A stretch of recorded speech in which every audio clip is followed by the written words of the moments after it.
Hey everyone, welcome back to the channel.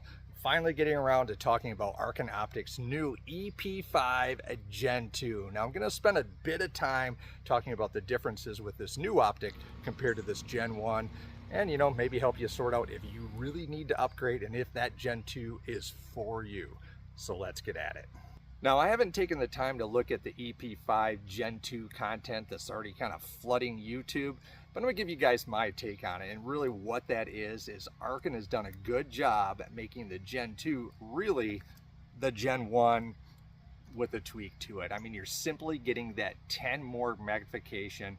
You're keeping your turret math, everything inside this erector mechanism, it's all the same. So everything is carried right over.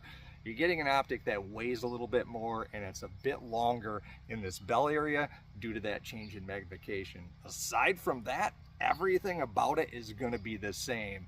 Now, something that I do expect to be a little bit different when it comes to the usability of the optic, and something that some people may be a bit concerned about, is the eye box situation. Now, if you guys have ever moved around or just really kind of screwing around with your magnification, as you increase that, you get eye box changes and it gets a little bit harder to stay right in that eye box.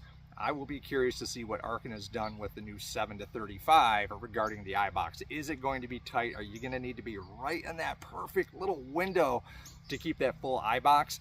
Or have they, tweaked and changed things? Aside from that, all the chatter about the new Gen 2, I think it is for the guys who are really looking to tighten up that precision.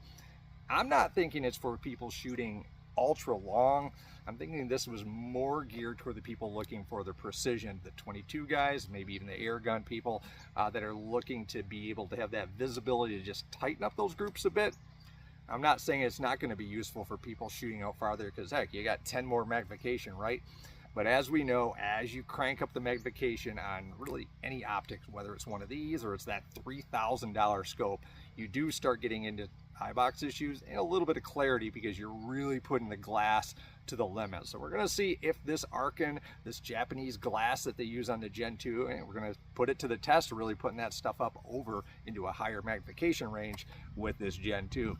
So hey, really, that's all I've got until I get my hands on one of these. The other last thing that I want to talk about is the realistic expectation for getting your hands on one of these. Arken has a history of putting out the estimated delivery times, but I'm telling you right here, we're in early July. Don't get upset, but I would say, hey, count on getting one of these delivered early October. That way you're not kind of getting all your undies in a bunch because you don't have that thing in time for that match or that shoot or whatever you got planned. So I'm hoping to have one of these by early October to make some content on it and really see if there's much of a difference between that and this Gen 1. So hey, short, simple, and sweet. Thanks for checking in, and get out there and keep on shooting.